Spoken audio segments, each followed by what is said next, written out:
Well, he's best known as Sawyer from the hit drama Lost. She's made her mark on TV playing strong women in adverse circumstances, most notably in The Walking Dead. Now they come together to play a husband and wife struggling to survive and bring liberty back to the people of an occupied Los Angeles in the highly anticipated drama Colony. This morning, I am talking with Josh Holloway and Sarah Wayne Callies. Thank you both so much for joining me this morning. Thanks for having us. Thanks for having us. Well, you are both obviously very familiar faces. We are so glad you are now joining together to be in this hit show, Colony. But actually, this is not the first time you two have worked together. Is that right? That's true. Right. We did a movie together 10 years ago. 10 years ago, Or a little longer. Before we had kids. Before kids, we were wild and, you know, still free. And it was fantastic. It was that wonderful first season movie, that horror movie you do right away. It was fantastic. I love it. You know what was cool about it is it was right after the first season of Lost and right before the first season of Prison Break. Yes. So it was the very beginning of both of our careers. Yes. And so it's been nice to kind of have somebody going through it all Yes. with you and be able to check in and work together again now. Well, that's incredible, and I think that chemistry from the past is obvious in this new show, Colony. And I have to say, you know, just from the trailer, it catches you right off the bat there, right? Thank you for that. So kind of give our viewers a little bit of an overview of what the show's really going to be about. You want to do it or you want me to do it? Well, I'll just give you my one line. Do It's an espionage spy thriller with a dash of sci-fi. So there it is in a nutshell. Now go. Someone in an interview today called it a social science fiction, which I thought was interesting. I mean, it's a story about a family trying to survive in occupied Los Angeles. We've been separated from one of our sons. And so, you know, the question that starts us off kind of on this journey is, do you risk the safety of the children at your home to go after this kid who may or may not be living or dead, may or may not be accessible, may or may not be someplace that you can even find him? Or do you somehow try and let go of that child in order to protect the children that are with you? And Will and Katie take very different approaches to the answer to that question. And it starts to drive a wedge between them, philosophically.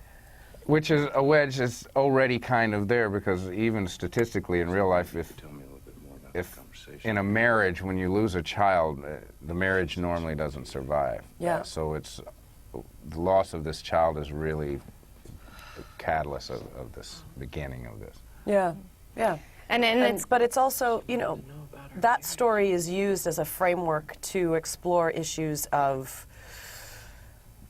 what kind of an oppressive government creates a resistance movement. When does that resistance movement call itself freedom fighters? When do they become terrorists? It asks a lot of, the way science fiction does, it asks a lot of really sort of current questions on a larger scale than just the family.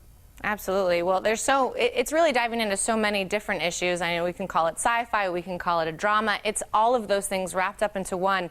And I know we say an occupied Los Angeles, and the question is what? Who's occupying Los Angeles? But I know we're not allowed to give that away yet. But Josh, I want to talk to you. This show is actually reuniting you with the executive producer from Lost, Carlton Cuse. So yes, that's super exciting for us Lost fans out there. I have to tell you, my mom is super jealous that I get to talk to you this morning. So just want to throw that out there. Go, if you Mom. could say hi, Sharon. Hi, Sharon. Oh, she's so tickled, I can tell you. But I want to know, kind of in your opinion, how does this show kind of compare to other sci-fi series out there? It's ultimately a human story, and this is a very human story, though there are elements of sci-fi. This is one of the oldest stories in the book. Occupation, colonization is something we've been doing to each other since the beginning of time, and are doing now very currently throughout parts of the world. So it's an old, current story. I think, but ultimately a human story with a sci-fi backdrop. yeah, and I think, I mean, compared to a lot of the other science fiction that's being done currently, it's quite literally grounded. You know, our story starts on Earth, and our story starts with humans. And the science fiction is a backdrop for exploring the issues of what humans do to each other. So this isn't a show that takes place on a spaceship with cool sort of like onesie uniforms, which is awesome, by the way, and I Laser love those guns. shows. I And love yeah, those yeah. shows too, but We're kind of it's not jealous that they get that stuff and we don't. Maybe season 2. I don't know. Who knows?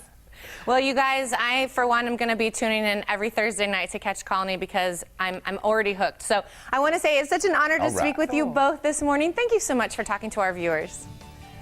Thanks Thank for you. having us. And you can catch Colony Thursdays on USA Network. Don't go anywhere. The Morning Blend will be right back.